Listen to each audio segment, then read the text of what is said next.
Assalamualaikum warahmatullahi wabarakatuh.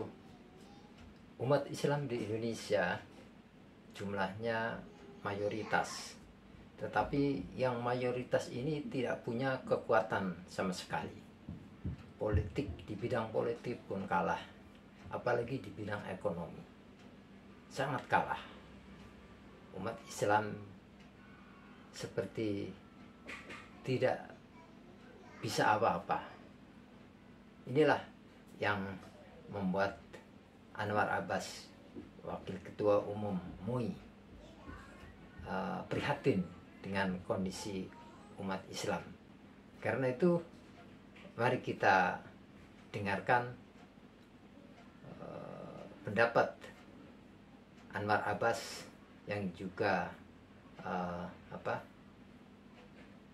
pengamat ekonomi Islam, menyampaikan pandangannya tentang ekonomi Islam dan politik Islam di Indonesia. Ada sebuah masalah besar, yaitu umat Islam itu mayoritas di negeri ini. Tetapi meskipun dia mayoritas, dia tidak jadi penentu. Orang lain minoritas, tapi mereka menjadi penentu. Ya. Semestinya nilai ekonomi yang ada di tengah umat Islam itu 90%. Pada kenyataannya saya coba hitung-hitung, nilai ekonomi terutama di kelas atas yang ada di tangan umat Islam itu hanya sekitar 5-10%. Saudara kita dari agama lain jumlahnya hanya 10%, tapi nilai ekonomi yang ada di tangan mereka adalah 90%. Seperti dikatakan oleh salah seorang guru besar di Amerika, yang akan menjadi penentu di suatu negeri itu bukanlah para politisi dan juga bukan para cendekiawan.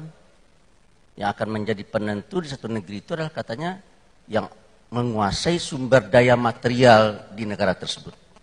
Karena dia yang menguasai ekonomi dan juga dialah yang akan menguasai politik. Tapi bagaimana kok dia juga bisa menguasai politik? Karena politik kita adalah politik yang bersifat transaksional. Orang kalau menjadi wali kota, bupati, presiden juga perlu dana. Ya. Sementara umat Islam tidak punya uang. Tidak punya uang. Akhirnya mereka terpaksa mencari uang. Yang punya uang itu umumnya tidak beragama Islam. Berlakulah ucapan dari Ali bin Abi Thalib.